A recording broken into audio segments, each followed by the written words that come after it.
My name is Sofia Ashraf. I'm a content creator by profession and a rapper by digression. I use music and arts to talk about issues that matter to me. So, rap, in a sense, is a very angry medium. It comes from a place of angst, and things that move me are either personal issues, and those personal issues might be linked to patriarchy, to oppression, because I've had a very orthodox upbringing where a lot of opportunities were denied to me on account of being a girl. So these are things that piss me off. So these are things I obviously rap about. And the other things that piss me off are obviously issues of corporate negligence, industrial pollution, because I think everyone's angry about the state of the country today, not just the country, the world. And everyone just is trying to find some channel for that anger. And for me, music is one of those channels. So I do write fun stuff. I do art for art's sake. I've done gibberish songs. I've done silly songs. But somehow songs that stick, the songs that people most relate to, and songs that people pick up on are the ones that are about issues. So it wasn't a conscious effort. It was just something that came out of me and people resonated with it. In fact, it's really interesting. Before 2015, when I used to rap about issues, people would always come up to me and say, in mainstream media, this kind of rap doesn't sell. This was the age of the Punjabi rappers who are singing about high heels and shorts and daru bottle ladki whiskey, that kind of shit. And they're like, that's what sells.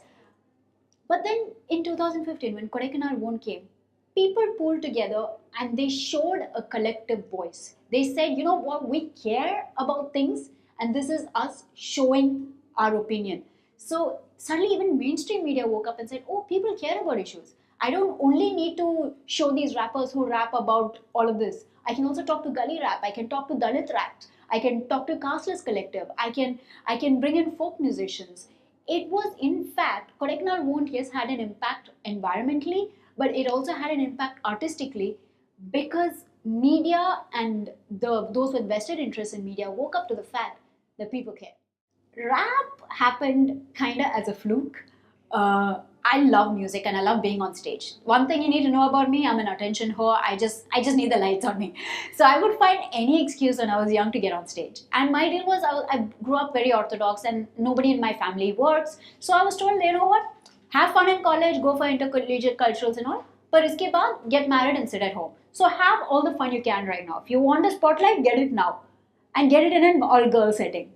So I was like, I would take every opportunity to get on stage, dance and all that. But slowly my opportunities started getting smaller. I couldn't do sports because they're like, oh, you can't wear shorts and go out and play, because nice Muslim girls don't do that. Then dance, they're like, oh, you can't go out and dance in front of people. So, my opportunities became smaller and all I was left was music. But interestingly, I couldn't sing. And I was so bad at instruments because instruments were banned in my house. They were not allowed.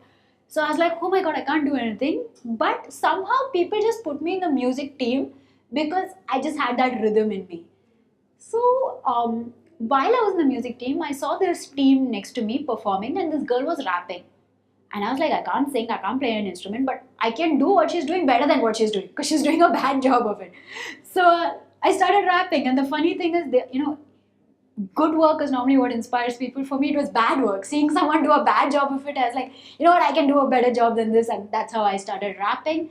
I got on stage and I would write my own music. And back then I was in a hijab, so I would rap about my identity of being a Muslim, what true Islam is, because I think Islam is one of the most misunderstood religions right now. So that's the kind of stuff that I would rap about, and it just stuck because I didn't mean for it to become a gimmick.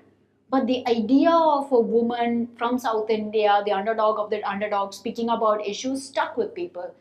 And I think that's what true art is. True art is when you speak about yourself, people listen. And when your art comes from some sort of truth, people relate. So even though I'm an orthodox Muslim girl from South India getting on stage and singing about my issues, I will have a boy from the north walk up to me and say, I so relate to what you're saying because I'm going through something similar. So experiences are universal, but it helps if it comes from some place of truth.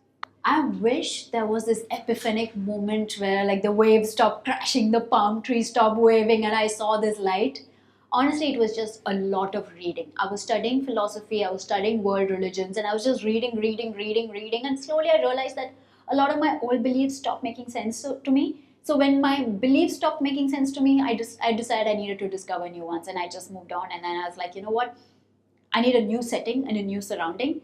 So I ran away and came to Bombay and tried to make a name for myself. So the funny thing is, around Women's Day, everyone's saying the future is female, the future is female. I'm a little uncomfortable with that statement.